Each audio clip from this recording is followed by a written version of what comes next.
रामकृष्ण हरी नमस्कार. गुरुवर्य वाडीकर महाराज यांच्या YouTube चॅनलवर आपले सहर्ष स्वागत आहे. आज आपल्या सोबत आहेत हरिभक्त माणिक मागणे नाही देवा, का जनार्दनी सेवा दृढ दे. नाम स्मरण घडो संत समागम, वाऊगाची भ्रम नको देवा. चालत असलेला हा अखंड हरिनाम सप्ताह. चला तर मग कीर्तन रूपी श्रवण भक्तीचा आनंद घेऊया. रामकृष्ण हरी. ते दान उभे विठेवरी करकटावरी ठेवूनिया, सुंदर ते दान उभे विठेवरी करकटावरी ठेवूनिया. रगळा काचे पितांबर, रगळा काचे पितांबर. सुंदर ते दान उभे विठेवरी करकटावरी ठेवूनिया, सुंदर ते दान उभे विठेवरी करकटावरी ठेवूनिया. रगळा काचे तुलसी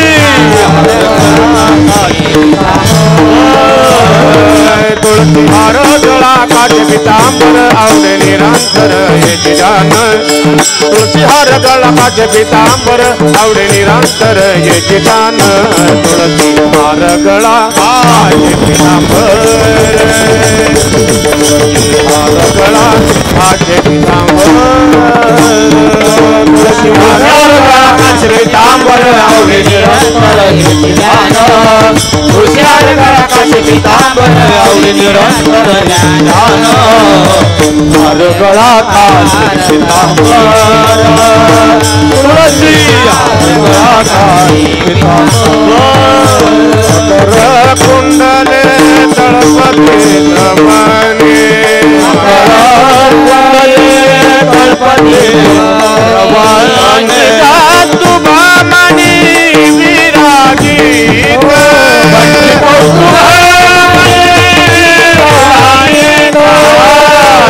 हार गळा काचे पितांबर, आवडे निरांतर याची जान. तुळसी हार गळा काचे पितांबर, आवडे निरांतर याची जान. तुळसी हार गळा काचे पितांबर, तुळसी हार गळा काचे पितांबर. तुळसी हार गळा काचे पितांबर, आवडे निरंतर याची जान. तुळसी हार गळा काचे पितांबर, आवडे निरंतर याची जान.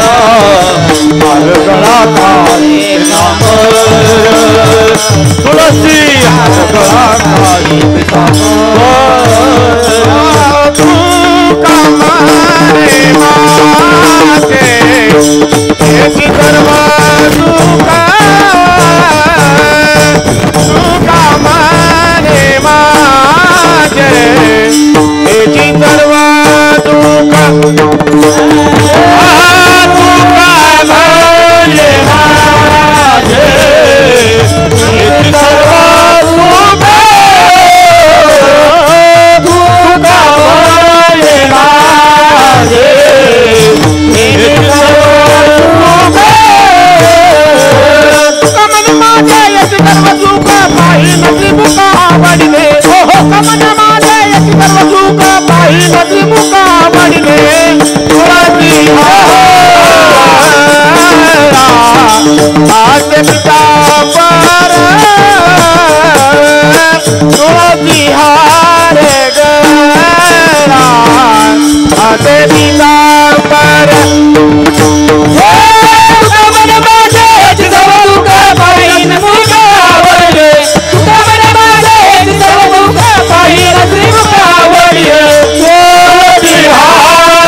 कृष्ण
सर्व सुखाचे आगर सर्व सुखाचे आगर सर्व सुखाचे आगर सर्व सुखाचे आगर सर्व सुखाचे आगर सर्व सुखाचे आगर सुखाचे आगर सर्व सुखाचे आगर सर्व सुखाचे सर्व सुखाचे सर्व सुखाचे आगर पापर कुमा देवी पापर कुमा देवी बाबर कुमार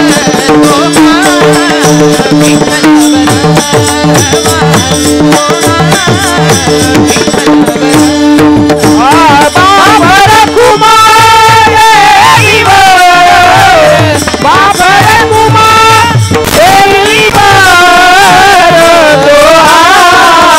विठ्ठल विठ्ठल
वाऊगाची भ्रमण को देवा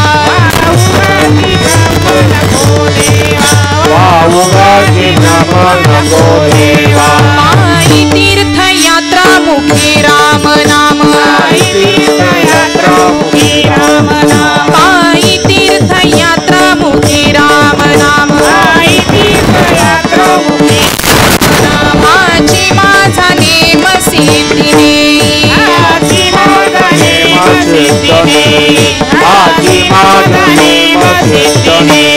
मानिक मागणे नाही नाही देवा मानिक मागणे नाही नाही नारदनी सेवा दृढ दे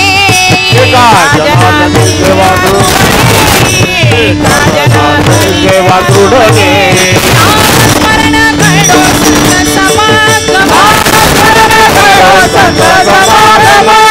स्मरण घडो संत समागम माझी भ्रमण कोठे वाऊगाची भ्रमण वाऊगाची भ्रमण विठोबार कुमारी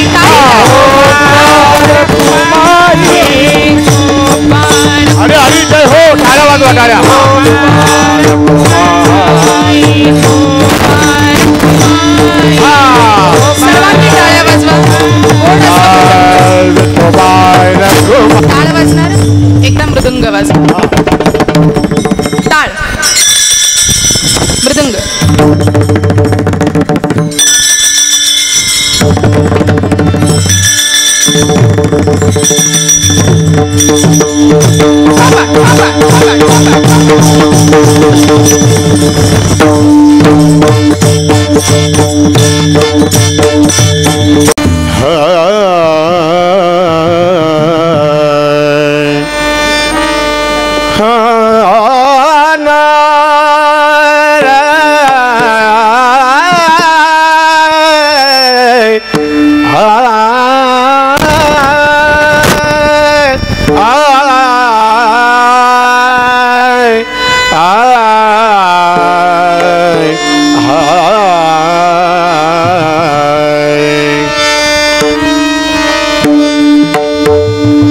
देवा माझे मन लागो तुझे चरणी देवा माझे मन लागो तुझे चरणी देवा माझे मन लागो तुझे चरणी देवा माझे मन लागो तुझे चरणी देवा माझे मन लागो तुझे चरणी देवा माझे मन लागो तुझे चरणी देवा माझे मन लागो तुझे चरणी देवा माझे मन लागो तुझे चरणी सर्वेसनी पडो मेरे संसार वेसनी संसार वेसनी संसार वेसनी पडणे नामस्मरण गडो संत समागम नामस्मरण गडो संत समागम संसार व्यसने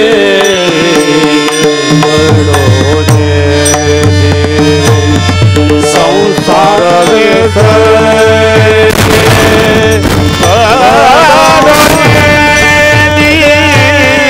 नामस्मरण गडो संत समागम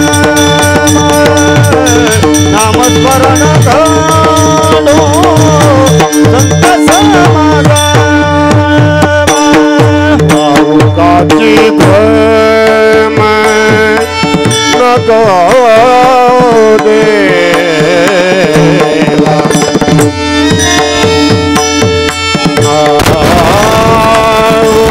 गाची गाची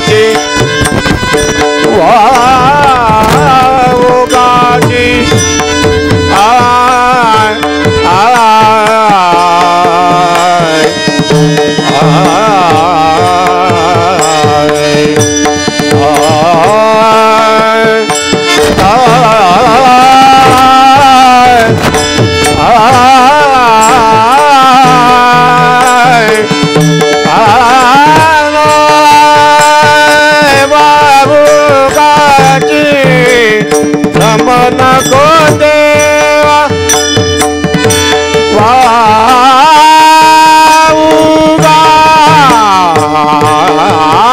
उगाची रमन को देवा नको देवा नको दे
भ्रम नको देवा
स्वतःसाठी जोरदार टाळ्या वाजवा, जोरदार.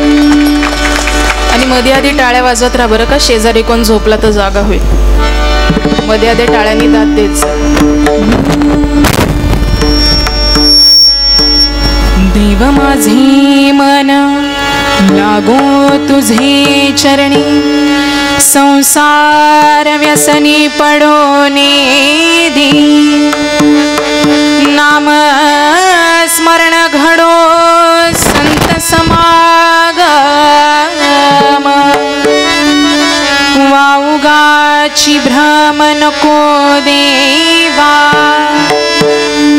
पायी तीर्थयात्रा मुखी राम नाम, हाची माझा नेम सिद्धीने. नाम स्मरण घडो संत समागम, वाऊगाची भ्रम नको देवा. आणि मागणे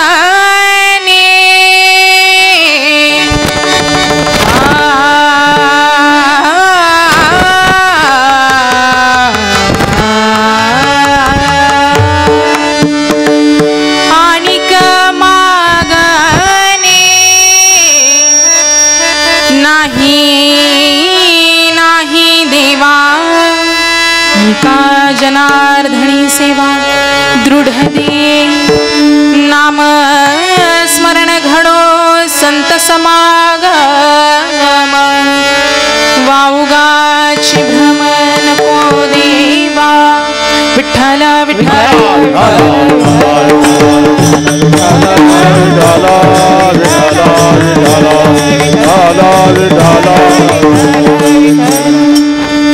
वक्रतुंड महाकाय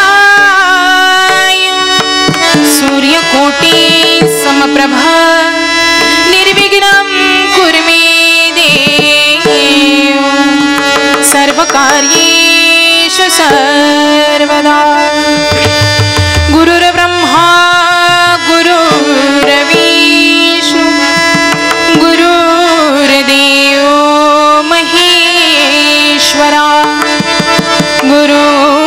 गुरुर्साक्षात् परब्रह्म तस्मै श्री गुरवे नमः महायोगपीठे तटे भीमरथ्यं वरं पुण्डलिकाय धातुं समागत्य तिष्ठं तमानन्दकन्दं परब्रह्मलिङ्गं भजे पांडुरंगा करू पांडुरंगा करू पांडुरंगा करू प्रथमन मला पांडुरंगा करू पांडुरंगा करू पांडुरंगा करू प्रथमन मला पांडुरंगा करू पांडुरंगा करू पांडुरंगा करू प्रथमन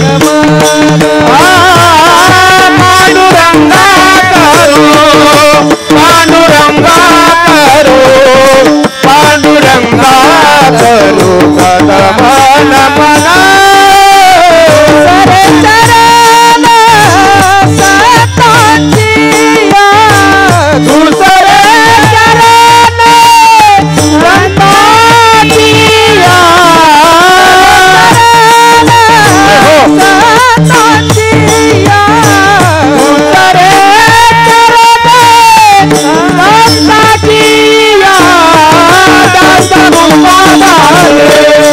सतांचिया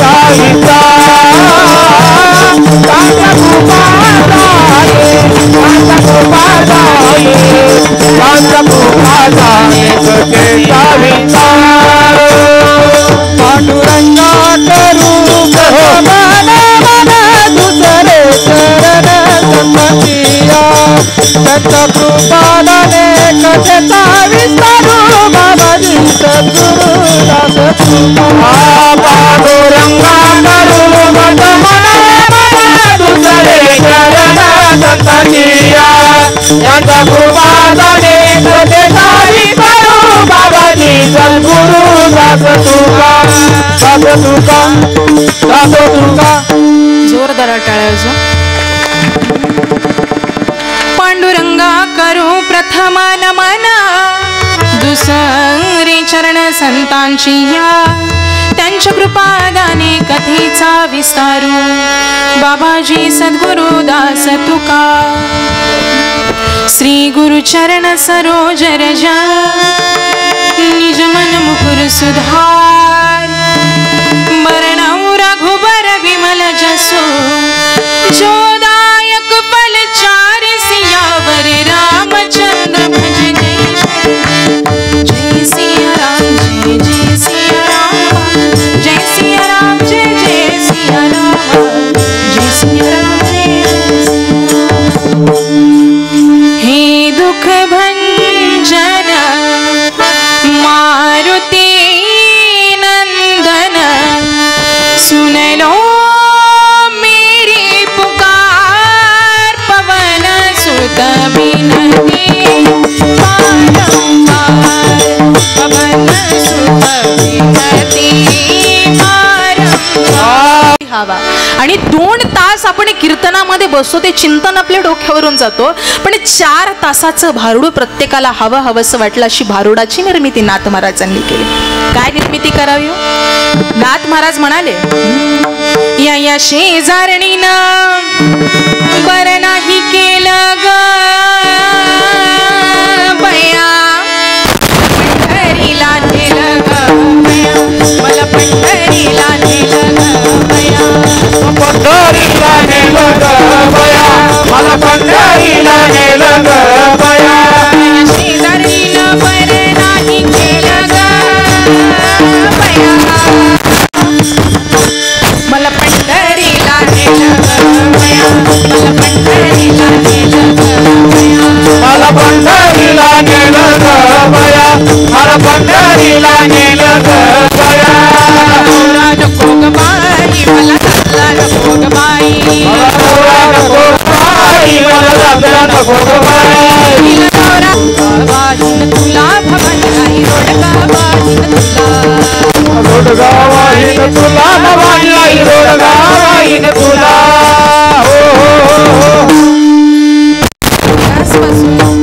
मगासपासून तुम्हाला अभंगाचा अर्थ कळवला, तुम्ही शांत बसले, पण नाथ महाराजांच्या भारुडाचं एक पद सगळ्यांचे चेहरे कमवले.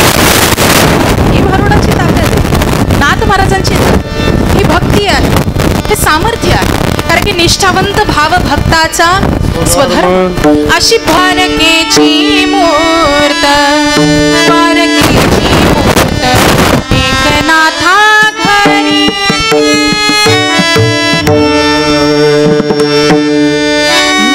द्वारकेची मूर्त, द्वारकेची मूर्त, द्वारकेची मूर्त,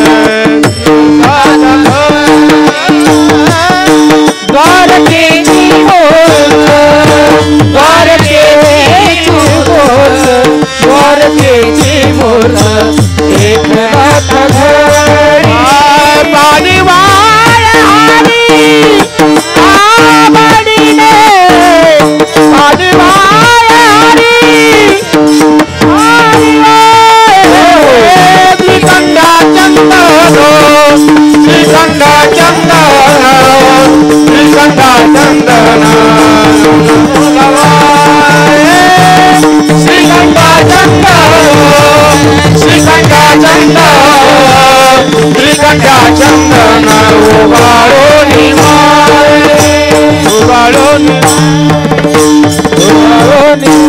द्वारकेची मूर्त पांडवा घरी, द्वारकेची मूर्त एकनाथा घरी, पाणी वाहे हरी कावडी. तो भगवान परमात्मा नाथ महाराजांच्या घरी 36 वर्ष कावडीने पाणी वाहत होता. देवाने असं म्हटलं नाही बरं का, माझ्या या भक्ताच्या अंतःकरण, माझा भक्त हा कोणता आहे, माझा भक्त हा काय करतो. देवाने काय पाहिलं तर भक्ताच्या अंतःकरणामधली भक्ती. कारण की त्याच्या दरबारामध्ये मुंगी आणि राव आम्हा सारिकाची जीव. मुंगी आणि राव आमच्यासाठी सर्वस्व सारखे आहेत. माझा भक्त कोणत्या पंथातला आहे, माझा भक्त कोणत्या धर्मातला आहे, माझा भक्त कोणत्या जातीतला आहे, हा भगवान परमात्मा पाहत नाही. म्हणून आपण मंदिरामध्ये जातो, नवल नाही, मंदिरामधला देव आपल्या घरी आला पाहिजे. आपण देवासाठी रडतो, नवल नाही, त्या देवाने आपल्यासाठी रडलं पाहिजे. बघा भक्ती कशी करायची ही नाथ महाराज तुम्हाला पटवून. कारण की एखाद्या भक्ताने भगवंताचं वर्णन करावं. वर्णन करत असताना आपल्याला ज्या देवाबद्दल श्रद्धा आहे, आपल्या अंतःकरणामध्ये जो भगवान परमात्मा आहे त्याची मूर्ती आपल्या डोळ्यासमोर साठलेली असते, त्याची मूर्ती आपल्या डोळ्यासमोर असते. त्यावेळेस आपण भगवंताचं नामस्मरण करताना आपले डोळे बंद करतो आणि देवाची मूर्ती डोळ्यासमोर आठवत असतो. असेच एक भगवंताची भक्त बरसाना जिचं गाव आहे, 2 अक्षरी तिचं नाव आहे. तिच्या दोन्ही नावामध्ये दोन्ही काने आहेत आणि दोन्ही कान्यामध्ये एक कान्हा लपलेला आहे. तिचं नाव आहे, जोरात बोला, नाही प्रत्युत्तर आलंच नाही मला ऐकूच आलं नाही, जोरदार बोला, काय नाव आहे तिचं? बोलत चला माता माऊली. आता इथून पुढे माझा संवाद तुमच्या सोबतच आहे बरं का. तिचं नाव आहे राधा. भगवंताची भक्ती केली, देवाचं वर्णन करत असताना ती राधा म्हणाली की देवा तुझं ते रूप आहे अत्यंत सुंदर आहे, तुझे ते घुंगराले बाल आहेत, पण तुझी भक्ती करत असताना मी माझं संपूर्ण देह भान विसरून जाते की काली काली अलको के फंदे की उडाले हमें जिंदा रहने दे मुरली. ती राधा वर्णन करतीये त्या भगवंताचं. मेरा एक नजर तुझे देखना किसी बंदगी से कम नहीं, करो मेरा शुक्रिया मेहरबान, तुझे दिल में हमने बसा लिया. आप इस तरह से होश उड़ाया न कीजिए, आप इस तरह से होश उड़ाया न कीजिए, यूं बन सवर के सामने आया ना कीजिए, यूं बन सवर के सामने आया ना कीजिए. राधा बोलते, देवा तुझे रूप अत्यंत सुंदर आहे, एवढा आवरून माझ्या समोर येत नको जाऊस, माझं देह भान मी विसरून जाते. काली काली अलकों के फंदे क्यों डाले, काली काली अलकों के फंदे क्यों डाले, हमें जिंदा रहने दे मुरली वाले, हमें जिंदा रहने दे मुरली वाले, मुरली वाले, मुरली वाले, मुरली वाले, मुरली वाले. भगवंतासाठी आपण रडतो हे नवल नाही, त्या देवाने आपल्यासाठी रडलं पाहिजे बरं का. राधासाठी भगवान परमात्मा रडले. मी काय सांगते की देवाकडे मागणं कशा पद्धतीने मागायचं. नाथ महाराजांनी गोड मागणं मागितलं, देव माझे मन लागो तुझे चरणी संसार. भगवंता माझं हे मन आहे तुझ्या चरणापाशी विलीन झालं पाहिजे, हे माझं मन संपूर्ण तुझ्यापाशी गेलं पाहिजे. नुसतं मन नाही बरं का, गीतेमध्ये सांगितले देवाला जर आपलंसं करायचं असेल तर काय सांगतात, आपुला तो एक देव आपुला तो एक देव करो निघावा, ओ आपुला तो एक देव करो निघावा, ओ आपुला तो एक देव करो निघावा, ओ आपुला तो एक देव करो निघावा. तेरे बिना जीवा तू कनाए, तेरे बिना जीवा तू कनाए, तेरे बिना जीवा तू कनाए, तेरे बिना जीवा तू कनाए, तेरे बिना जीवा तू कनाए, तेरे बिना जीवा तू कनाए. ओ तेरी माई के दुकानिए रहे, ओ तेरी माई के दुकानी गई, दुकानी गई,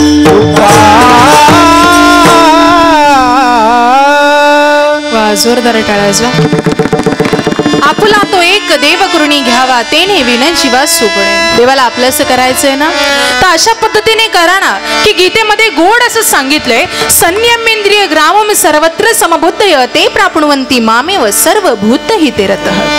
इंद्रियांचं संयमन करायचं, सर्वत्र ठिकाणी समबुद्धीने पाहायचं आणि सर्वांच्या हिताचा विचार करायचा, तेव्हा कुठं ते प्राप्नुवन्ति मामेव की ते मला प्राप्त होतात. देवाला आपलंसं करायचंय, नुसतं इंद्रियांचं संयमन नाही बरं का, त्या इंद्रियांमध्ये आपलं मन फार चंचल आहे. त्या मनाला एका जागेवर आणायचं आहे. आपलं मन कसं आहे बरं माता माऊली? आता तुमच्या मनाची गोष्ट म्हणजे फार मोठी गोष्ट आहे. एखादीला शेजारच्या नवऱ्याने 2 तोळ्याचं गंठण केलं आणि ती आली दाखवायला, बघा पप्प्याची आई, पप्प्याच्या वडिलांनी मला 2 तोळ्याचं गंठण केलेलं आहे. आपण काय करणार? लगेच संध्याकाळी मीटिंग बसवणार. आहो, या शेजारचीला तिच्या नवऱ्याने 2 तोळ्याचं गंठण केलं, तुम्ही मला 3 तोळ्याचं करायचं, मला तिच्या पुढं चांगलं दिसायचं आहे. मागणं आपण असं मागतो की नाही? एखादीने नवीन आपल्या इच्छेपेक्षा मोठा टीव्ही पाहिजे. पण एक सांगू का, या सर्व गोष्टी आहेत ना माईक गोष्टी आहेत, की एरती माईक दुःखाची जनते.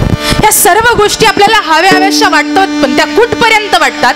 एखाद्याने मोठी गाडी घेतली, ती गाडी पूजनासाठी मोठे महाराज महारथींना बोलवलं, त्या गाडीचा आनंद कुठपर्यंत असतो? शेजारच्या दारामध्ये त्याच्यापेक्षा महागडी गाडी येत नाही तिथपर्यंत आपल्या गाडीचा आनंद असतो. एखाद्याने मोठा बंगला बांधावा, त्या बंगल्याचा आनंद कुठपर्यंत असतो? शेजारच्याकडे त्याच्यापेक्षा मोठा बंगला उभा राहत नाही तिथपर्यंत आपल्या बंगल्याचा आनंद असतो. मनुष्य सुखी नाहीये, मनुष्य समाधानी अजिबात नाही. मग सुख आणि समाधान कुठे असेल ते एका मागणीमध्ये आहे. तेच मागणं नाथ महाराजांनी अभंगाच्या प्रथम. देवा माझ्या मन लागो तुझ्या चरणी, देवा माझ्या मन लागो तुझ्या चरणी, देवा माझ्या मन लागो तुझ्या चरणी, देवा माझ्या मन लागो तुझ्या चरणी, देवा माझ्या मन लागो तुझ्या चरणी, देवा माझ्या मन लागो तुझ्या चरणी, देवा माझ्या मन लागो तुझ्या चरणी, देवा माझ्या मन लागो तुझ्या चरणी. संसार व्यसनी पडोनी, संसार व्यसनी पडोनी, नामस्मरण करो संत समागम, नामस्मरण संत समागम.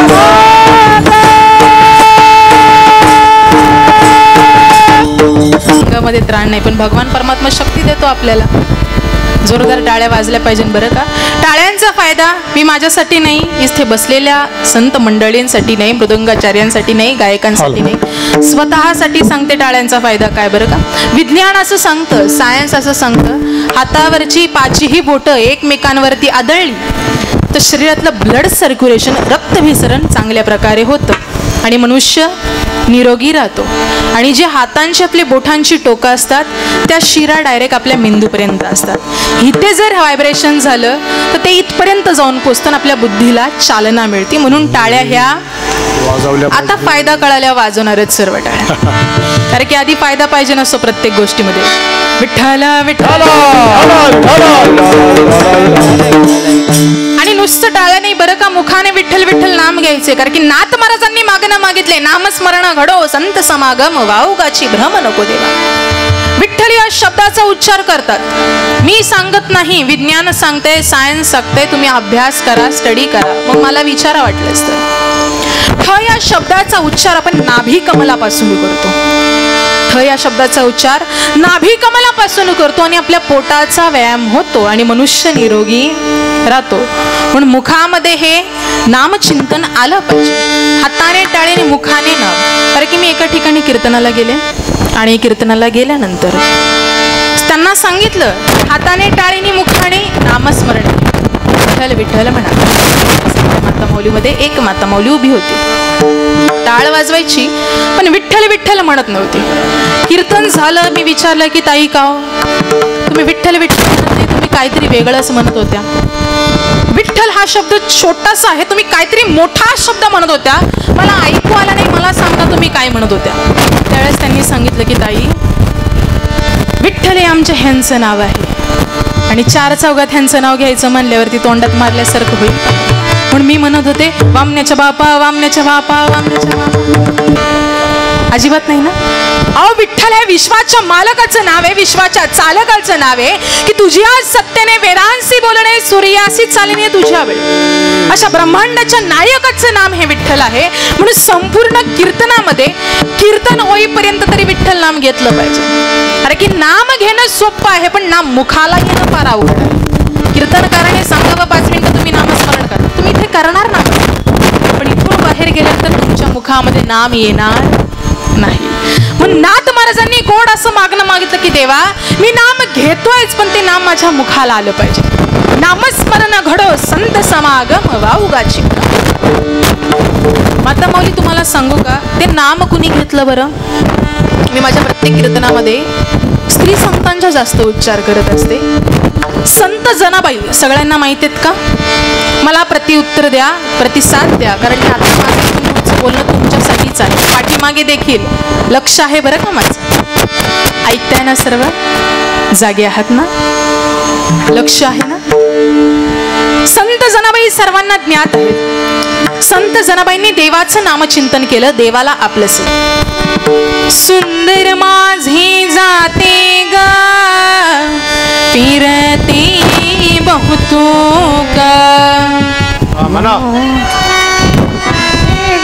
क्या बात. सुंदर माझे जाते गे फिरते बहुतो का. आवाज वाढवा जुना. ओव्या गाऊ कौतुका तो येर बा विठ्ठला.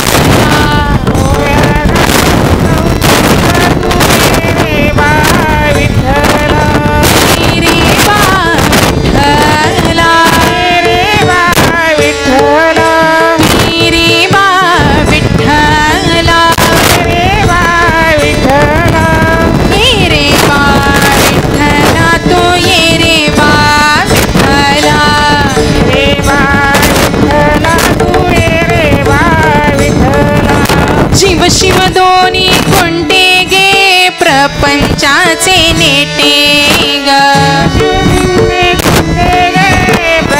या बात.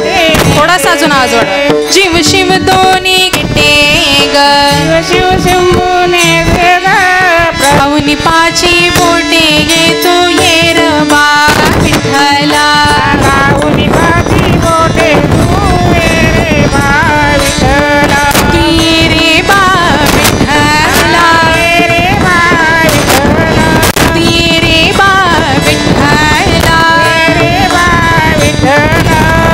रे बा विठ्ठला तू ये रे बा विठ्ठला. रे बा विठ्ठला तू ये रे बा विठ्ठला. पहिली माझी ओवी ग पतीला लावीन दळायला.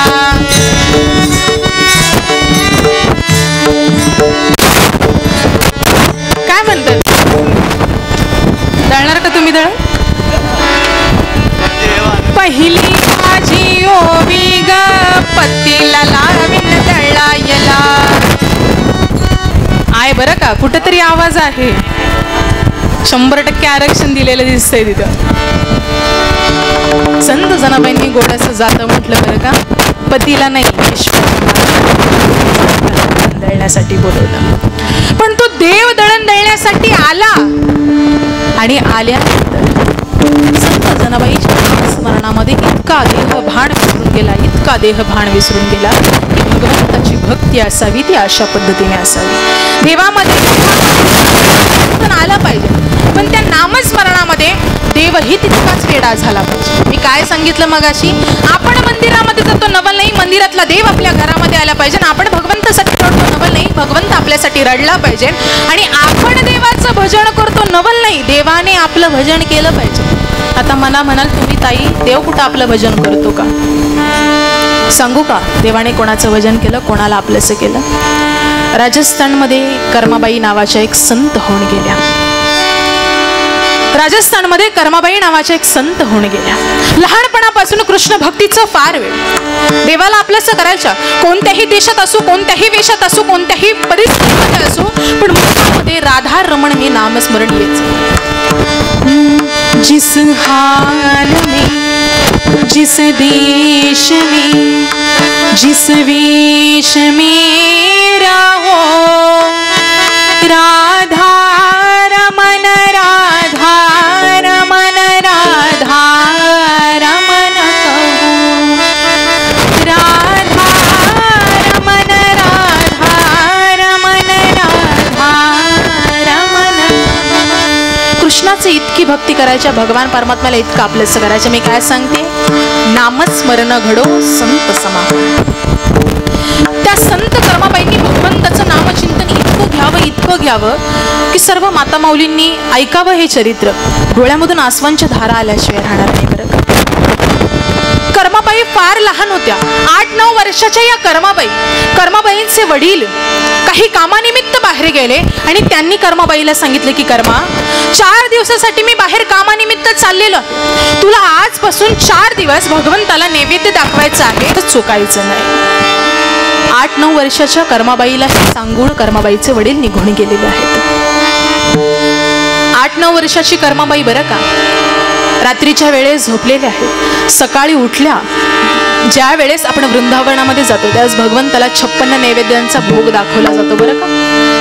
तसाच कर्माबाईला आता इतके नैवेद्य बनवता येणार नाही. 8-9 वर्षाच्या साधारण या कर्माबाई आहेत. करायचं काय, इवल्या पावलांनी स्वयंपाक घरामध्ये जावं आणि घरामध्ये गेल्यावरती आई आपल्यासाठी गोडाचा शिरा करते ना, खिचडी करते ना, तशी कर्माबाईंनी ती खिचडी केली. पहा, 8-9 वर्षाच्या कर्माबाई भगवंतासाठी खिचडी बनवतात. आणि आपली मुलगी 24-25 वर्षाची झाली तरी तिला भाकरी थापता येत. लग्न लावून देताना म्हणतात सगळं ऍडजस्ट करा बरं का, पण लेकीला काही स्वयंपाक येत नाही. शिकवणार कोण? पण कर्माबाईंनी गोड अशी खिचडी बनवावी. आणि खिचडी बनवल्यानंतर सकाळची वेळ झालेली आहे, भगवंताला भोग दाखवण्याची वेळ झालेली आहे. त्यावेळेस कर्माबाईंनी काय करावं, छोट्याशा कटोऱ्यामध्ये ती खिचडी घ्यावी, देवापाशी धावत धावत जावं आणि देवाला सांगावं, भगवंताला म्हणावं, कान्हा कृपया करके आप ये भोग दर्शन कीजिए. भगवंताशी संवाद साधावा तो असा बरं का, कान्हा जल्दी आओ, मैंने आपको भोग लगाया है. तासभर झालं कर्माबाई कृष्णापाशी उभी आहे. कृष्ण काही येईना, नैवेद्य काही प्राशन करेना. कर्माबाई रडकुंडीला आलेल्या आहेत. कर्माबाई बोललेल्या, कान्हा हर बार पिताजी आपको भोग लगाते हैं, आप मुझसे नाराज हो क्या? मेरे हाथ का भोग प्राशन करना नहीं चाहते क्या आप? भगवंतासोबत कर्माबाई बोलू लागल्या, देवा तू नाराज आहेस का माझ्यावरती? दरवेळेस बाबा तुला नैवेद्य दाखवतात, आज बाबा नाहीये इथे, आज मी तुला नैवेद्य दाखवला तर तुला आवडला नाही का देवा? देवा मी वाट पाहते बरं का, मला बाबांनी सांगितलेलं आहे जोपर्यंत तू नैवेद्य खात नाही तोपर्यंत मलाही जेवता येणार नाही, म्हणून तू लवकर नैवेद्य प्राशन करून घे, मी तोपर्यंत घरातली कामं आटपून येते. कर्माबाईंनी सडा समर्पण करावा, घर संपूर्ण सारून टाकावं, आपली पर्णकुटी आपली झोपडी अशी पवित्र अशी करून टाकावी. आणि पुन्हा संध्याकाळची वेळ झालेली आहे. कर्माबाई कृष्णासमोर आल्या. अन्नाचा एक कण खाल्ला नाही बरं का. देवाला जोपर्यंत नैवेद्य दाखवलं नाही, भगवंताने खाल्लं नाही, तोपर्यंत कर्माबाईने खाल्लं नाही. नाही तर आपली एकादशी सोमवार सकाळी 1 डझन केळी, दुपारी अर्धा किलोची खिचडी आणि संध्याकाळी मोठी भगरीच्या 2 भाकरी, बरोबर का? आपला उपवास आहे. पण कर्माबाईची भक्ती इतकी श्रेष्ठ होती, कर्माबाईची भक्ती इतकी थोर होती ना, बाबांनी सांगितलेलं आहे, आपल्या वडिलांनी सांगितलेलं आहे की ऐकायचं आहे, ते करायचं आहे, देवाला नैवेद्य खाण्यासाठी बोलवायचं आहे. हा अट्टहास कर्माबाईच्या अंतःकरणामध्ये होता. पण कर्माबाई उपाशी आहेत, भगवंताला देखील दया आली का तर निरागस बाल आहे ते, निरागस लेकरू आहे ते. त्यास आकाशवाणी झाली. कर्माबाईच्या कानावरती काही आवाज पडू लागला की कर्मा आपने भोग सुबह से लगाया है लेकिन पडदा नहीं ढका. वृंदावनामध्ये अजूनही तुम्ही आम्ही जाताल ना तर कृष्णाला भोग दाखवल्याबरोबर पडदा झाकला का, तर तो लहानशा वयामधला भगवान श्रीकृष्ण येतात आणि तो भोग प्राशन करताना त्यांना नजर लागू नये म्हणून तो पडदा लावला जातो. कर्माबाई बोलू लागली की कान्हा, इतनी सी तो बात थी ना, सकाळपासून मला तू थांबून ठेवलेला आहेस. मला सकाळीच तू सांगितलं असतं तर मी पडदा नसता का लावला, मीही जेवले असते ना, तुझ्यामुळे मी उपाशी राहिले. देवाशी भांडण करू लागल्या कर्माबाई. भगवंताशी संवाद करायचा कसा करायचा. सर्वांगाचे कान करून ऐका की कर्माबाईची भक्ती काय होती. कर्माबाईने आपली ओढणी काढावी आणि ओढणी भगवान श्रीकृष्णांच्या समोर झाली की देवा आता तू जेव. माझे काही फारसे हात वरती पुरत नाही. मी माझ्या डोळ्यापासून ती पडदा ती ओढणी धरते. मी तुला पाहणार देखील नाही, पण तू नैवेद्य खायला ये. कर्माबाईची भक्ती की निर्गुणातला परमात्मा सगुणामध्ये अवतरणीत व्हावा आणि ती खिचडी खावी. कर्माबाई 4 दिवस झाले भगवंताला खिचडी करत होत्या. कधी गुळ जास्त झालं की तूप टाकायचा, तूप जास्त झालं की गुळ टाकायचा. असं करून करून महिनाभराचा किराणा कर्माबाईने 4 दिवसात संपवला. आणि 4 दिवसांनी कर्माबाईचे आई वडील आले. आई पहिली स्वयंपाक घरामध्ये गेली. विचारू लागली की कर्मा, संपूर्ण किराणा संपलेला आहे, तू नक्की काय केलं कृष्णासाठी. त्यास कर्माबाईने सांगितलं की आई, देव यायचे, त्याला कधी खिचडी जास्त असेल तर त्यात कधी गुळ जास्त लागायचा, कधी तूप जास्त लागायचा, कधी दोन्ही जास्त झालं तर हळूहळू एक वाढवून त्याचं प्रमाण वाढत गेलं. पण आई, देव यायचा बरं का, माझ्यासमोर खिचडी खायचा, मी पाहिले तर देवा. आई वडिलांना विश्वास बसेना. लक्षपूर्वक ऐका. आई वडिलांना विश्वास बसेना. पण त्यावेळेस कर्माबाईच्या वडिलांनी ठरवलं की कर्मा, उद्याचाही भोग तूच दाखव, आम्ही त्या कृष्णाला बघतो. आणि साक्षात तशा पद्धतीने भोग दाखवावा. निर्गुणातला परमात्मा सगुणात अवतरणीत झाला. आई वडील म्हणू लागले, धन्य ती माता आहे, धन्य ती आई आहे. आणि त्यानंतर कर्माबाई जशा वयोवृद्ध झाल्या ना, जशा कर्माबाई वयोवृद्ध झाल्या तसे जगन्नाथपुरीला जाऊन त्या स्थायिक झाल्या. आणि जगन्नाथजी काय करायचे, मंदिरामध्ये भोग दाखवण्या अगोदर कर्माबाईच्या झोपडीचा दरवाजा ठोठावायचे आणि कर्माबाईला मा म्हणायचे की माँ, आपने खिचडी लगाई है, मी खाना खाने आया हूँ. भगवान श्रीकृष्ण कर्माबाईशी संवाद साधायचे. पण मी काय सांगते, भक्ती अशी केली पाहिजे, भगवंताचं भजन असं केलं पाहिजे. आपण त्याचं भजन करतो नवल नाही, देवाने आपलं भजन केलं पाहिजे. या अशा पद्धतीने की कालांतराने कर्माबाई निघून गेल्या आणि निघून गेल्यानंतर त्याचा शोक त्या भगवान श्रीकृष्णाला लागू लागला. आणि महिनाभर तो विश्वाचा मालक, विश्वाचा चालक मुखामध्ये कर्मा कर्मा हे नाम घेत रडू लागलेला आहे. आणि रडत असताना अजूनही तागायत संपूर्ण राजस्थान त्याला साक्षी आहे की कर्माबाई गेल्यानंतर भगवान श्रीकृष्ण अजूनही येतात. त्या कर्माबाईच्या झोपडीचा दरवाजा ठोठवतात आणि कर्माबाईकडे खिचडी मागतात. कर्माबाई की खिचडी म्हणून जगप्रसिद्ध ठिकाण तिथे आहे. पण भक्ती अशी करा की देवाचं नामचिंतन मुखामध्ये असं आलं पाहिजे ना की साक्षात तो भगवान परमात्मा आपल्या भेटीसाठी आला पाहिजे की सुखे येतो घरा नारायण. हेच मागणं नाथ महाराजांनी गोड असं मागितलं, देवा जास्त काही नको बरं का. कारण की कित्येक संतांनी देवाकडे मागणं मागितलं, संसारिक जीवनातलं नाही, परमार्थिक जीवनातलं मागणं मागितलं. तुकोबऱ्यांचं मागणं पाहिलं तर आपण 125 मागणी पर अभंग आहे. 125 मागणी पर अभंगामध्ये तुकोबरे काय मागणं मागतात, हे चिदान देगा देवा, चिदान देगा देवा, हे चिदान देगा देवा, ओ हे चिदान देगा देवा, हे चिदान देगा देवा, हे चिदान देगा देवा, हे चिदान देगा देवा, हे चिदान देगा देवा,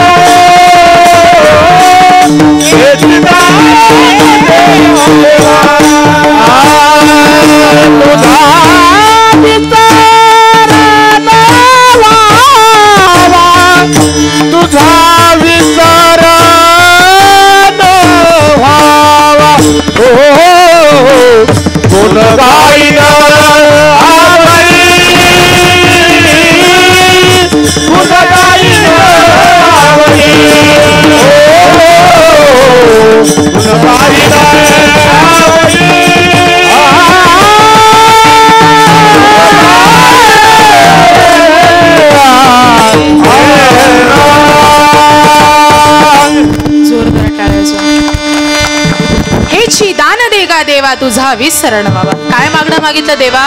तुझा विसर होऊन देऊ नको, तुझं गुण माझ्या मुखामध्ये सतत राहू दे. इथपर्यंत नाही बरं का. कृपाळू सज्जन तुम्ही संत जन एवढे कृपादान तुमचे, आठवण तुम्ही द्यावी पांडुरंगा की माझी सांगा. याच्याही पलीकडे तुकोबऱ्या सांगतात, तुम्ही विश्वनाथ दीन रंक मी अनाथ, कृपा कराल ते थोडी पाया पडिलो बरा. मागणं मागायचं ना, परमार्थिक जीवनातलं मागणं नाही मागायचं. बरोबर बोलले का मी? हा म्हणताय तुम्ही? मागणं मागायचं, सांसारिक जीवनातलं नाही, परमार्थिक जीवनातलं मागणं मागायचं. देवाचंच मागणं मागायचं आणि देवालाच मागायचं. देव जर आपल्या जीवनामध्ये आला, भगवान परमात्मा आपल्या जीवनामध्ये आला ना, खऱ्या अर्थाने आपल्या जीवनाचं सोनं झाल्याशिवाय राहणार नाही. त्याचं मागणं मागत राहिलं तर तो भगवान परमात्मा काय करतो? मागे पुढे उभा आहे संभाळीत आली आगाद निवारा या देव बा मागे पुढे उगवी कोडे संकट.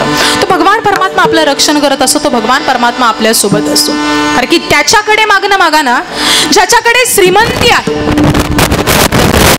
श्रीमंती आहे, ज्याच्याकडे स्वातंत्र्य आहे आणि ज्याच्याकडे उदारता आहे. दान कोणाकडे मागायचं बघा, लक्षात. ज्याच्याकडे आपण दान मागतो ना, त्याच्याकडे हे 3 गुण असले पाहिजे: श्रीमंती, उदारता आणि स्वातंत्र्य. आता संपूर्ण जर या गावामधला संपूर्ण एक सप्ताह असेल आणि सप्ताहाची वर्गणी मागण्यासाठी काही लोक जात असतील, तर वर्गणी मागताना सांगत असतील की माऊली आपल्या गावामध्ये सप्ताह आहे, सप्ताहाला काल्याचं कीर्तन आहे, काल्याच्या कीर्तनाच्या दिवशी महाप्रसादाचं आयोजन केलेलं आहे, तुम्ही इच्छुक ती देणगी तुम्ही आम्हाला द्या.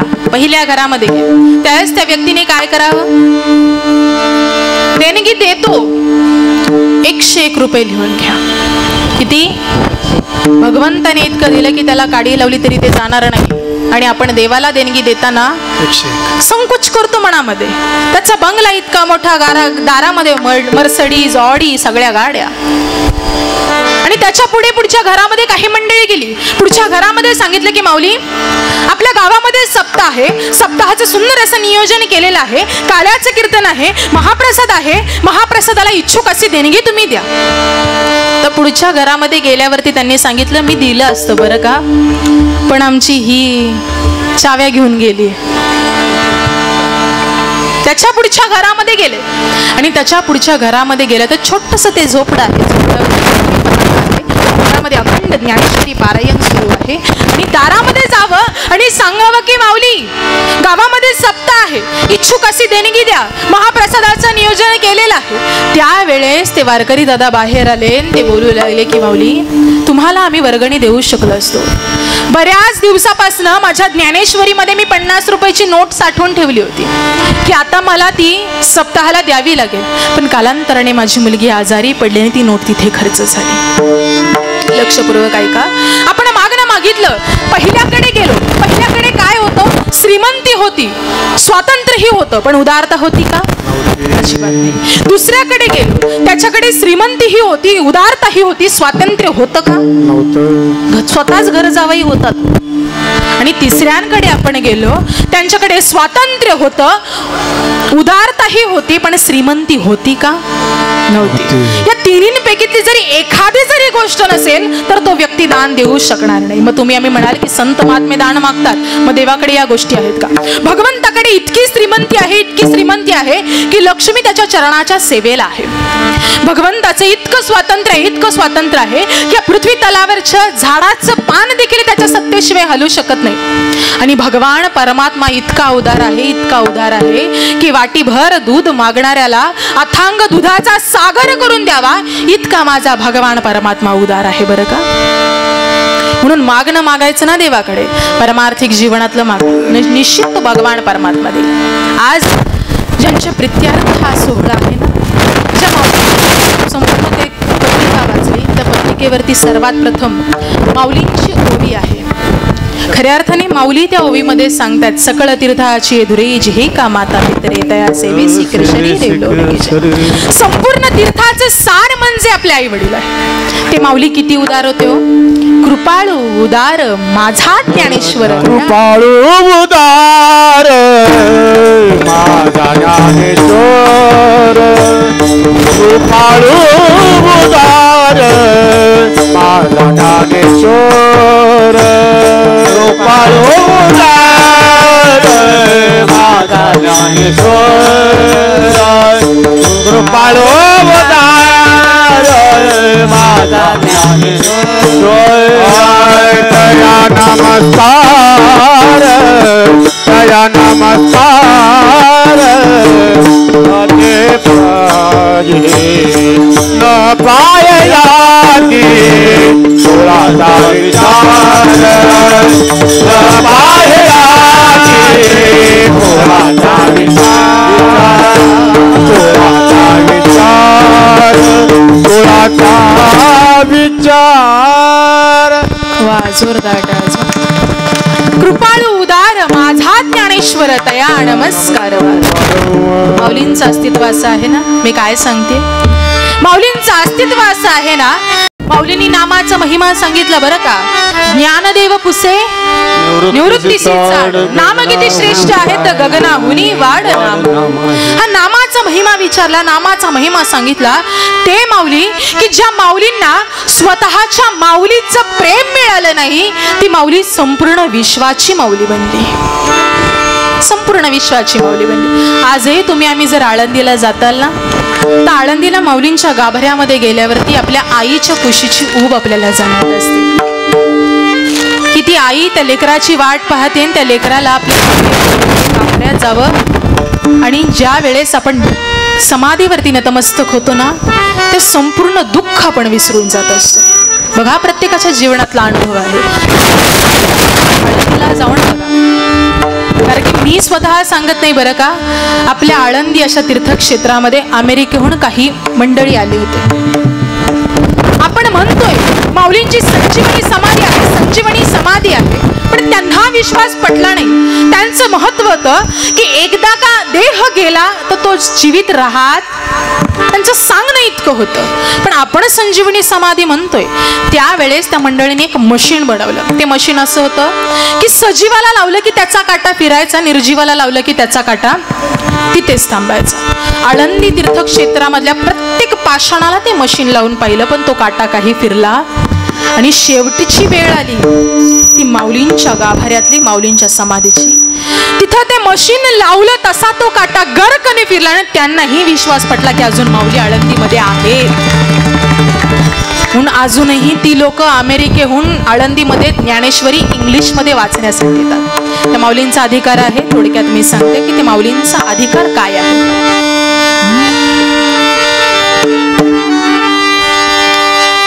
तुझ्या समाधीच्या पुढं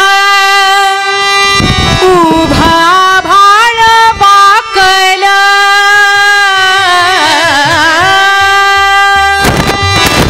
तुझ्या ज्ञानतेच्या पुढं कोटी पीक झालं. गात देव तुझी उभी केली जीवाची काजळी.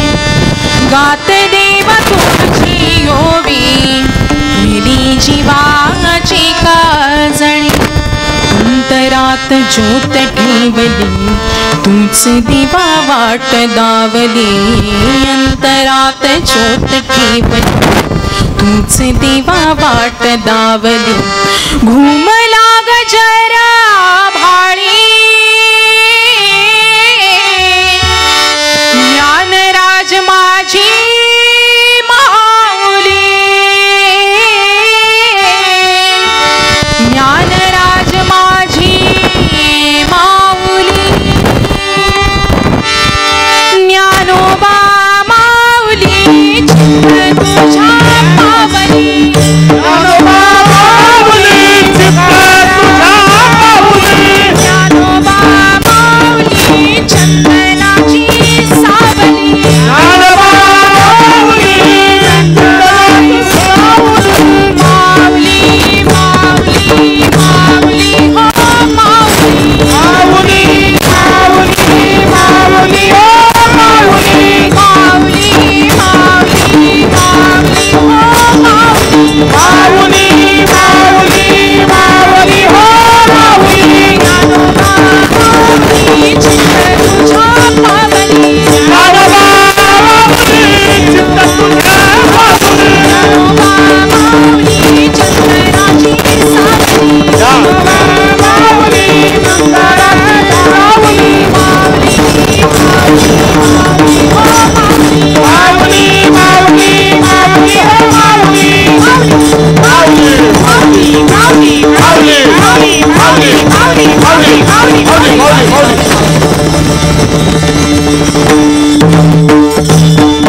नामाचा अधिकार इतका श्रेष्ठ होता. या संत महात्म्यात तुम्हा मला नामाचं महत्व पटवलं आणि ते नामस्मरण आपल्या जीवनामध्ये घेतलेलं आहे.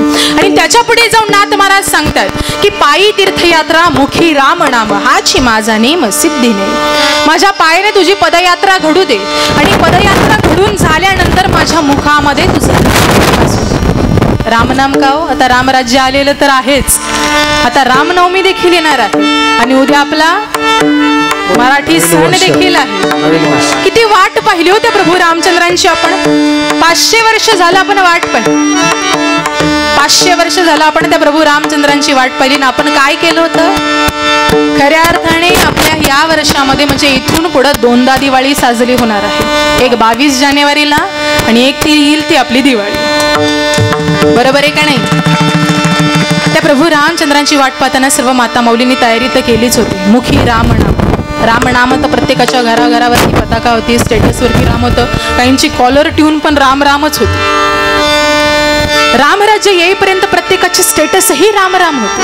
तिथून पुढे सगळ्यांनी एक निश्चय केला की फोनवरती बोलताना आपण हॅलो म्हणायचं नाही, जय श्रीराम म्हणायचं. असाही निश्चय तिथे झाला होता. म्हणजे हे रामराज्य आहे, हे रामराज्याची वाट आपण पाहिलेली आहे. कशी वाट पाहिली.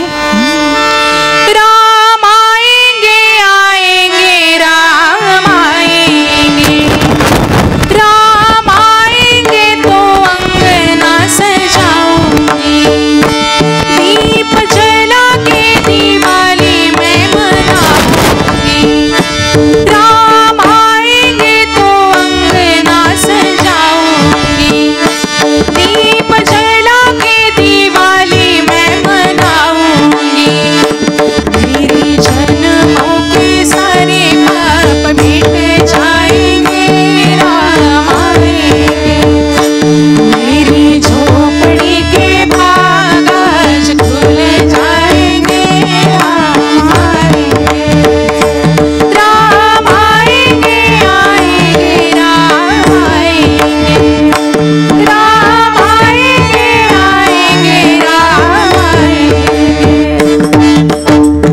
जय श्री राम. जय श्रीराम. मुखी राम नाम हाची माझा नेम सिद्ध. देवा माझ्या मुखामध्ये तुझी माझ्या चरणावरून तुझी पदयात्रा घडू दे आणि माझ्या मुखामध्ये तुझं नामचिंतन असू दे. याच्या पलीकडे मला काही मागणं नको, याच्या पलीकडे काहीच नको. संत संगतीचा लाभ दिला, कारण की जीवनामध्ये संत संगत अशी आहे, पंगत चुकली तर एक वेळेचं जेवण चुकतं. पंगत चुकली तर एक वेळेचं जेवण चुकतं, पण संगत चुकली की संपूर्ण जीवनाची दिशा चुकून जाते. म्हणून मला संत द्यायची असेल तर ती संतांची दे, संगत द्यायची असेल तर छत्रपतींच्या विचारांची दे. कारण की आज जर आपण पाहतो की या भोईर कुटुंबामधलं एक चिरंजीव असा घडलेला आहे ना की वडिलांचे विचार आणि आईचे विचार हे छत्रपती शिवाजी महाराजांच्या माता पित्यांचे विचार त्यांच्यामध्ये आलेले आहेत. म्हणून आज कुळी कन्या पुत्र होती जे सात्विक तयाचा हरी कवाटे दे. कारण की असंच घडवलं माझ्या मासाहेब जिजाऊंनी छत्रपती शिवाजी महाराजांना. बघा माझ्या प्रत्येक कीर्तनामध्ये राजांचं नाव घेतलं तर मला ते कीर्तन पूर्ण वाटत नाही. सुरुवातीला करणं शेवटपर्यंत मी राजांचं नाव घेत असते, कारण की आज त्यांच्यामुळे माता माऊली तुमच्या आमच्या कपाळावरती कुंकू अस्तित्वात आहे. आज त्यांच्यामुळे आपण भजन कीर्तन श्रवण करत आहोत. अरे धन्य ती आई आहे. आई कोणाला म्हणायचं, मासाहेब जिजाऊंना म्हणायचं की ज्या वयामध्ये छत्रपती शिवाजी महाराजांना खेळायला पाठवायचं त्या वयामध्ये राजांच्या हातामध्ये तलवारी भाल्या घोडस्वारी त्यांना शिकवावी आणि राजांना सांगावं की राजा तुम्हाला बाया नाचवणारा नाही, बाया वाचवणारा राजा बनायचं आहे, बाया वाचवणारा राजा बनायचं. हे स्वराज्य ज्यांनी घडवलं ती सिद्धूची इच्छा. अरे की आई जिजाऊ तुम्ही नसता तर नसती दिसली अंगणी तुळस, आई जिजाऊ तुम्ही नसता तर नसते दिसले अंगणी तुळस, आई जिजाऊ तुम्ही नसता तर नसते राहिले देवळावरती कळस, आई जिजाऊ तुम्ही नसता तर नसते जन्मले छत्रपती शिवाजी महाराज. काशी की कला जाती, मथुरा में मस्जिद बसती, अगर एक शिवा नहीं होता तो सबकी सुन्नत हो जाती, सबकी सुन्नत हो जाती. हे शिकवण छत्रपती शिवाजी महाराजांना माझ्या मासाहेब जिजाऊंनी दिली. ती आई थोर आहे, ती आई श्रेष्ठ आहे बरं का. त्या आईचं वर्णन इतकं गोड केलेलं आहे ना. धन्य धन्य थोर आई शिवरायाची जिजाई,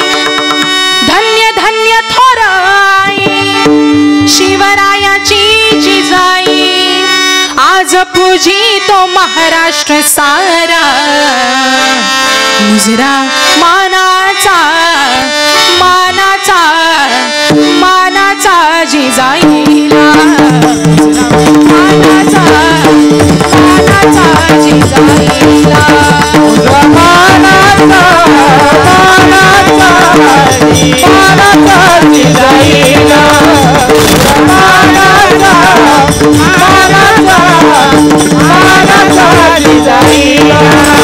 धन्य धन्य थोर आई शिवरायाची जिजाई, धन्य धन्य थोर आई शिवरायाची जिजाई, आज पूजी तो महाराष्ट्र सारा, मुजरा मानाचा मानाचा मानाचा जिजाईला, मानाचा मानाचा जिजाईला,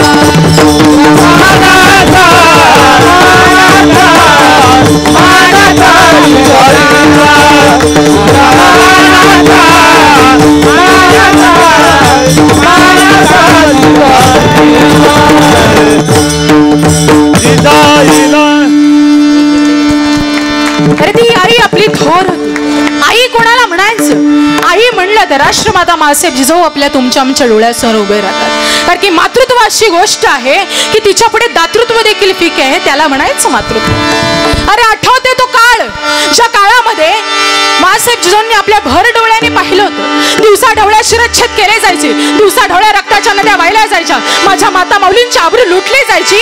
त्यावेळेस माँसाहेब जिजाऊ बोलू लागल्या की अरे कोण वाचवेल या महाराष्ट्राला काळाच्या तडाख्यातून, कोण काढेल या महाराष्ट्राला काळाच्या तडाख्यातून.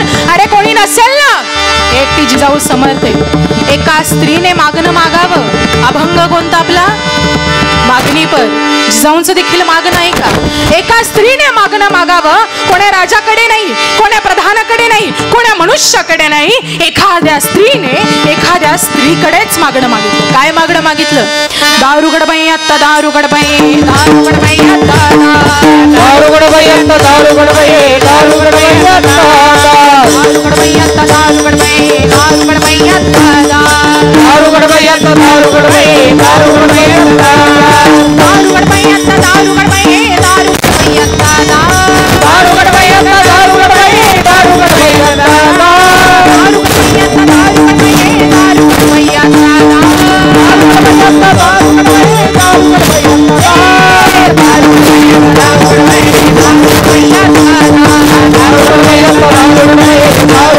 आपले विचार, जिजाऊ माँसाहेबांचे विचार आपले ठेवा, छत्रपती शहाजी राजांचे विचार आपले ठेवा आणि आपल्या मुलांवरती योग्य ते संस्कार करा की निश्चित समाजामध्ये आपली मुलं नाव कमवल्याशिवाय राहणार नाही. आता गोड माझ्या पाठीमागे सर्वांनी हात वरती करून भजन म्हणा.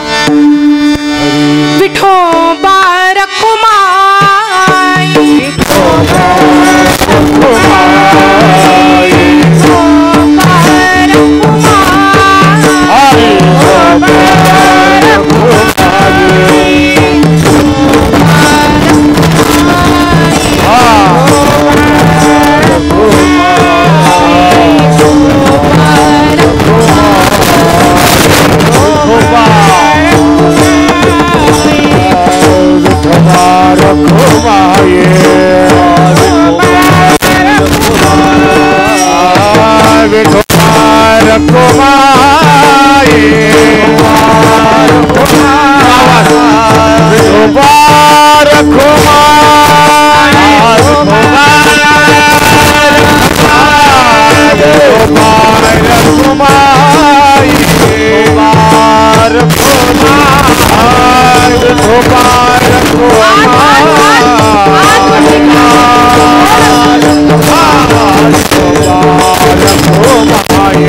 इतकं सुंदर असं वातावरण आहे, धर्ममंडप आहे, धर्म मंदिर आहे आपल्या समोर. या मंदिरामध्ये, या मंडपामध्ये गोड असा अखंड हरिनाम सप्ताह आणि या जागराची सेवा माझ्या वाट्याला आलेली आहे. परमभाग्य समजते. मी माझ्या प्रत्येक कीर्तनामध्ये, प्रत्येक प्रवचनामध्ये, प्रत्येक व्याख्यानामध्ये एक सांगत असते की आपल्या जीवनामध्ये आई वडिलांची सेवा कशी केली पाहिजे. कारण की माझी सुरुवातच तिथून झालेली आहे. माझे वडील याच ठिकाणी हरिभक्तपरायण श्री शिवाजी महाराज कदम हार्मोनियम वाजवतात. आई समृद्धची घागर असते, चैतन्याचा जागर असते. आई भाजीतलं मीठ पहिलं विद्यापीठ हक्काचं व्यासपीठ असते. आई पावसाच्या धारात थंडगार वारा माई चौबारा असते. आई ही आई असते दादा, नसते सांभाळणारी दाई. आई ही आई असते, नसते सांभाळणारी दाई.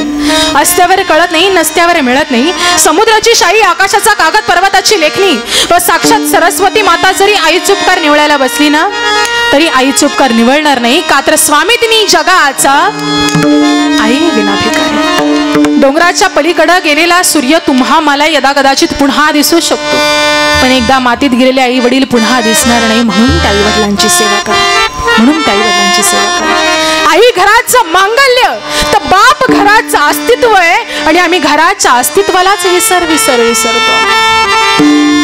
एखाद्या मुलाने शाळेमध्ये पहिला क्रमांक मिळवावा, आईने संपूर्ण गावाला ओरडून सांगावं की माझ्या बाळाने शाळेमध्ये पहिला क्रमांक मिळवलेला आहे, माझ्या बाळाने शाळेमध्ये पहिला क्रमांक मिळवलेला आहे. पण काही न बोलता दिवसभर काम करणार आणि मुलासाठी मिठाईचा जेवढे खर्च येईल तेवढा खर्च बाजूला ठेवणार, गपचूप स्वीटमध्ये जाणार, मिठाईचा बॉक्स देणार. आमचा बाप आम्हाला कधी ठेवला नाही, आमचा बाप कधी आम्हाला दिसला नाही. घराच्या बाहेर वनवन उन्हामध्ये, उन्हा तानामध्ये राबत राहिला का तर परिवारासाठी. माझ्या मुलाने चांगलं शिक्षण घ्यावं, माझ्या बायकोची सगळी हाऊस मौस पिटावी, हा विचार त्या बापाच्या अंतकरणामध्ये. तो बाप जीवनामध्ये कधी रडला नाही हो, कधी रडला नाही. संपूर्ण जन्मभराचं रडणं तो बाप फक्त एका दिवशी रडतो, तो म्हणजे आपल्या लेकीच्या सासरी जाण्याच्या प्रसंगाच्या वेळेस. संपूर्ण जन्मभराचं रडणं. का तर बापाचं लेकीचं असं नातं आहे ना, दोघांची हृदय मात्र वेगळी असले तरी दोघांचं धड मात्र एक आहे, बापाचं आणि लेकीचं नातं आहे. म्हणून आपल्या जीवनामध्ये ना आई वडील फार महत्वाचे आहे. त्या आई वडिलांची सेवा करा. कारण की ज्या वेळेस मी सर्वात प्रथम मुंबईमध्ये आले, आता त्याला बरेच वर्ष झाले, साधारण साल मला 2019 मध्ये मी आले होते. दादरमध्ये आदेश बांदेकरांचा झिंग झिंग झिंगाट म्हणून कार्यक्रमाचं शूट चालू होतं. त्या कार्यक्रमामध्ये केवळ मी गाण्यासाठी आले होते बरं का. आम्ही झी मराठीवरती गेलो, गाण्यासाठी गेलो, गाणं गायलं आणि आदेश बांदेकरांनी मला प्रश्न विचारला की तुम्ही गाण्याव्यतिरिक्त काय करता. मी त्यांना सांगितलं गाण्याव्यतिरिक्त मी कीर्तन करते. ते म्हणाले तुमच्या कीर्तनामध्ये एखादा असं काही वाक्य असेल ते बोलून दाखवा. आमचं शूटिंग सकाळी 9 वाजता स्टार्ट झालं, ते संध्याकाळी रात्री 9 वाजता संपलं. इतका वेळ शूटिंग चालू होतं, पण ते संपूर्ण क्लिप लॉकडाऊनमध्ये देखील दाखवली बरं का. अभिमानाने सांगत नाही, त्या क्लिपमध्ये असं काही होतं ना, ती क्लिप अजून व्हायरल होतीये. कदाचित तुम्ही ऐकली असेल पण ती मीच आहे, तुम्हाला आठवत नसेल. एक 2019 मधली ती क्लिप आहे. त्या क्लिपमध्ये असं काही होतं की आपल्या आई वडिलांचं महत्त्व त्यात मी पटवून दिलं होतं. ती क्लिप इतकी व्हायरल झाली, इतकी व्हायरल झाली की तिला 1 कोटीच्या पुढे लाईक्स मिळाले. इतकी व्हायरल ती क्लिप झाली. पण त्यामध्ये माझं असं काही नाही. त्यामध्ये काय बोलले होते मी सांगते. अरे ज्याची आई मरण पावली, ज्याची आई मरण पावली त्याने समजावे सुखाचा समुद्र अटला, जगातले सारे सुख संपलं ज्याची आई वारली. तुम्ही कितीही मोठे व्हा, सुकर्तृत्वान व्हा, महाराष्ट्रभर फिरा, मोठमोठ्या लोकांनी तुमच्या पाठीवर शाबासकीची थाप मारू द्या. आईच्या शाबासकीत जे प्रेम आहे ना ते टाटा बिर्लाच्या शाबासकीत नाही. आई ती आई, तिच्या प्रेमाची सर रंभेला येणार. सुभद्रा रडू लागली. युद्धामध्ये अभिमन्यू गेल्यावर श्रीकृष्ण भगवान तिला समजावून सांगतात, रडू नको सुभद्रे. का देवा? अर्जुनासारख्या वीराची बायको आहेस तू, या पंडू राजाची सून आहेस तू, या भगवंताची बहीण आहेस तू, तुला रडणं शोभत नाही. सुभद्रा म्हणाली, देवा हे नाते मला पाठ आहे. मी अर्जुनाची बायको नाही रडत, या पंडू राजाची सून नाही रडत, या भगवंताची बहीण नाही रडत, मी अभिमन्यूची माय रडते रे. तुला समजणार नाही, पुत्र गेल्यावरती किती दुःख होते. तू पुढच्या जन्मी कुणाची तरी आई होऊन बघ, मग तुला कळेल. माऊली गोड वर्णन करतात, किंबहुना दूर धरा जो मातेची आई उदरा, तो मातेचा सोय राखे तुला पा. आणि म्हणून काही खर्च येत नाही रे बाबा. कुत्र सांभाळण्यासाठी जेवढा खर्च येतो ना, तेवढा मायबाप सांभाळण्यासाठी येत नाही. आज मी याच ठिकाणी सांगते, आपल्या आई वडिलांची सेवा कशी करायची ना, निश्चित या भोईर कुटुंबाकडून तुम्ही आम्ही शिका की आई वडिलांची सेवा जीवनामध्ये कशी झाली पाहिजे. कारण की जगाचा 3 तप पूर्ण होणारा हा रखरखता इतिहास आहे की आपल्या आई वडिलांना 36 वर्ष झालं जाऊन तरी अजून त्या आई वडिलांची सेवा चालू आहे, तागायत आहे. आमची आई जाऊन जर आम्हाला 1 वर्ष झालं तर आम्ही तिचं एक वस्त्र आमच्या घरामध्ये ठेवत नाही. आपला समाज आहे, पण ही शिकवण या कुटुंबाकडून घ्या. अरे कुत्रा सांभाळण्यासाठी जेवढा खर्च येतो ना, तेवढा मायबाप सांभाळण्यासाठी येत नाही. केवढा खर्च चाललाय कुत्र्यावरती. टप मध्ये बसून आंघोळ घालणे, त्याच्यावरती शॅम्पू होते, रोज नवीन कोड्या टॉवेलने पुसणे, आज उद्याने वाटेल ते खाऊ घालणे, संध्याकाळी 6 वाजता एसीच्या गाडीमध्ये पुढच्या सीटवर बसून याचं कुत्रा फिरवणे, याचं कुत्रा एसीच्या गाडीमध्ये फिरतंय आणि याची आई आणि बाप वृद्धाश्रमामध्ये परवाच्या भाकऱ्या खातात. विचार करा, घरी जा, मंडळीच्या पाया पडा, ती म्हणजे काय डोक्यात फरक पडला का तुमच्या? आजच मी माझ्या आई वडिलांना वृद्धाश्रमातून आणतो म्हणावं, ती म्हणेल घरी आणा पण बंगल्यात नाही राहू देणार. जर्शी गाईच्या गोठ्यात ठेवतो म्हणावं, गाई गुरांना दाटी वाटीमध्ये बांधून मायबापांना एक कोपरा खाली करून देतो म्हणावं, ती म्हणेल खरंच नाही येऊ देणार. 2 मळकटलेल्या गोधड्या द्या, 2 जर्मलची ताटं द्या, 2 प्लास्टिकचे ग्लास द्या आणि मुलाबाळातून एखादी उरलेली भाकर बायकोच्या न देखत चोरून पॅन्टच्या खिशात घाला. मायबापांसाठी रोज एक भाकर चोरा, पाप नाही लागणार बरं का. मोटरसायकल ऑफिसला जात असाल तर मोटरसायकल गोठ्याकडून न्या, उतरू नका, वेळ वाचेल. खिशातली भाकर काढा, कुत्र्याला फेकतात तशी फेकून द्या आणि तुम्ही तुमच्या ऑफिसला निघून जा. आता तुमची माय तिला उठवत नसेल, ती घुसत घुसत भाकरीपर्यंत येईल, भाकर आपल्या जागेवर नेईल. अर्धी माय अर्धी बाप घे, दोघांच्याही मुखात भाकर चावत भाजी नाही. दोघेही मायबाप त्या भाकरीमध्ये पाणी होते, त्या भाकरीचा भुगा करते आणि एक घास खाताना एकमेकांकडे डबडबल्या डोळ्याने बघे. माय म्हणेल का 4 वर्ष होत आपण वृद्धाश्रममध्ये, 4 वर्ष होत आपण वृद्धाश्रममध्ये. तिथले खाकी कपडेवाले कर्मचारी आपल्याला दुपारच्या रोज गरम चपात्या द्यायचे हो, आणि असा आपला लेक 1 वेळेची का भाकर ना कुत्र्यासारखी फेकून वाढतोय. बाप म्हणाला, रडू नको म्हातारे, मला त्या दुपारच्या गरम चपात्यांमध्ये सुख वाटत नाही ना, ते या भाकरीमध्ये वाटतंय. का तर माझ्या राजाने दिली भाकर, का तर माझ्या सोन्याने दिली भाकर, का तर माझ्या बाळाने दिली भाकर. एक गोष्ट लक्षात ठेवा, कुत्र्याला कितीही प्रेमाने सांभाळा, कुत्र्याला कितीही प्रेमाने सांभाळा, चावल्याशिवाय राहणार नाही. माय बापाला कुत्र्यासारखे सांभाळा, आशीर्वाद दिल्याशिवाय मरणार नाही, आशीर्वाद दिल्याशिवाय. एवढं प्राधान्य आई वडिलांच्या सेवेचं आहे. ज्या वेळेस आपल्याला जीवनामध्ये पुढे जायचं, एक गोष्ट सांगेल मी, आपले आई वडील कितीही वयोवृद्ध होऊ द्यात, आई बडबड करत असते, वडील बडबड करत असतात, कितीही वयोवृद्ध होऊ द्यात, पण त्यांना सांभाळा. का तर म्हातारपण हे दुसरं बालपण असते. पण एक गोष्ट सांगेल, तुम्हाला जर समाजामध्ये पुढे जायचं असेल ना, तुमच्या आई वडिलांचा थुंका तुम्ही तुमच्या तळहातावरती घ्या. लक्षपूर्वक ऐका, आई वडिलांचा थुंका तुम्ही तुमच्या तळहातावरती घ्या. त्या पांडुरंग परमात्म्याची शपथ घेऊन सांगते, त्या व्यक्तीला समाजापुढे हात पसरवण्याची गरज लागणार नाही. एवढं सामर्थ्य त्या आई वडिलांच्या सेवेमध्ये आहे, एवढं सामर्थ्य. त्यांची सेवा करा, त्यांना आपलंसं करा. खऱ्या अर्थाने मला अभिमानाने सांगावं असं वाटतं की माझ्या वडिलांची मिराशिगा देवा तुझी चरण सेवा पांडुरंगा, लेकुराचे हित वाहे माऊलीचे चित्त तैसी कळवळ्याची जाती करी लाभाविने प्रती. आई वडिलांचे हे प्रेम जीवनामध्ये प्राप्त झालं म्हणून आज इथपर्यंत आहे. आणि तुम्ही सर्व मंडळी देखील याच ठिकाणी माझे संपूर्ण कीर्तनरूपी सेवा शांत चित्तेने श्रवण केली म्हणून तुमचे देखील आभार मानते. खऱ्या अर्थाने जो जागराचा दिवस आहे तो माझ्या वाटेला आले माझे परमभाग्य समजते. आणि याच ठिकाणी पुनश्च एकदा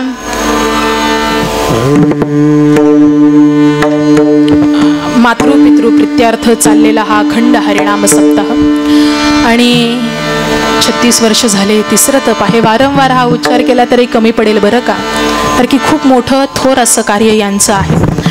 आणि हा सप्ताह चालवला, या सप्ताहाची जी वारंवार परंपरा जी अजून तागायत टिकवून ठेवलेली आहे, खऱ्या अर्थाने याला भगवंताची पुण्याई लागते.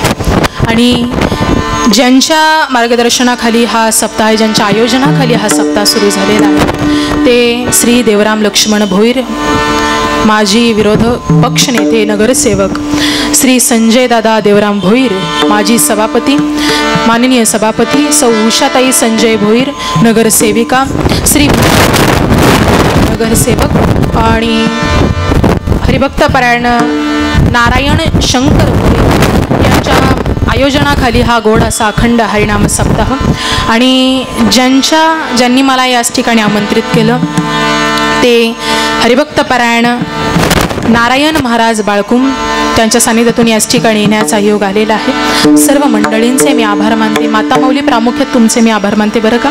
उत्कृष्ट अशी साथ तुम्ही केली. माता माऊलींसाठी जोरदार टाळ्या वाजवा. तुम्ही पण रुसून बसू नका, तुम्ही 2 तास बसला, तुमच्यासाठी एकदा जोरदार टाळ्या वाजवा. कारण की हे रुसण्याचं कॉन्ट्रॅक्ट तुमच्याकडे जास्त असतं बरं का. आता परत म्हणाल कोणी आणलं होतं हिला परत आणायचं आणि आमचं नावच घेतलं नाही. आज याच ठिकाणी सर्व श्रोतेजन मंडळी याच ठिकाणी लाभलेली आहे. आणि गायनाच्या साथीसाठी स्वर अलंकार हरिभक्तपरायण गोरक्षनाथ महाराज दहिवाते ते याच ठिकाणी आहेत. आणि हरिभक्तपरायण सुभाष महाराज शिंदे याच ठिकाणी आहेत. आमचे छोटे बंधू हरिभक्तपरायण ओंकार महाराज कदम ते याच ठिकाणी जोरदार त्यांच्यासाठी टाळ्या वाजवा. आई वडील समोर आहे, बंधू गायनाच्या साथीला आहे, संपूर्ण कुटुंब माझ्या पाठीशी उभं आहे. जीवनामध्ये पुढे जायचं असेल ना तर आपली माणसं आपल्यासोबत पाहिजे. मनुष्य फार पुढे जातो हे असं गोड असं मार्गदर्शन आहे. मृदंगाच्या साथीसाठी हरिभक्तपरायण शुभम महाराज दहिवाते होते, त्यांच्यासाठी एकदा जोरदार टाळ्या वाजवा. हरिभक्तपरायण विकास महाराजांसाठी एकदा जोरदार टाळ्या वाजवा. आणि हरिभक्तपरायण निशांत महाराजांसाठी एकदा जोरदार टाळ्या वाजवा. गोड अशी मृदंगाची साथ मला याच ठिकाणी लाभलेली आहे. आणि आमच्यासोबत येणारे माझे मोठे बंधू हरिभक्तपरायण माननीय श्री गणेश दादा सोनार ते याच ठिकाणी जोरदार त्यांच्यासाठी एकदा टाळ्या वाजवा. सिस्टीमवाल्या दादांसाठी एकदा जोरदार टाळ्या वाजवा. आणि आमच्या शूटिंगवाल्या दादांसाठी दिनेश दादांसाठी एकदा जोरदार टाळ्या वाजवा. विनेकरी ताईंसाठी जोरदार टाळ्या वाजवा. चोपदार दादांसाठी जोरदार टाळ्या वाजवा. आणि जिथे साक्षात तुकोबऱ्या अवतीर्ण झाले असं वाटू लागलं, असे कीर्तनामध्ये ज्यांनी आपला ताल पकडला त्यांचं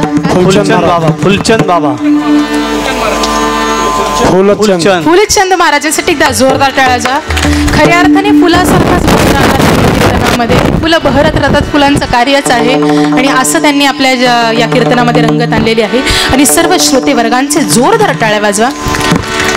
झालेली सेवा पांडुरंग परमात्म्याच्या चरणी समर्पित करून, छत्रपती शिवाजी महाराजांच्या चरणी समर्पित करून, जिजाऊ मासाहेबांच्या चरणी समर्पित करून, माझ्या आई वडिलांच्या चरणी समर्पित करून माझ्या सेवेला मी पूर्ण विराम देते. ज्ञानेश्वर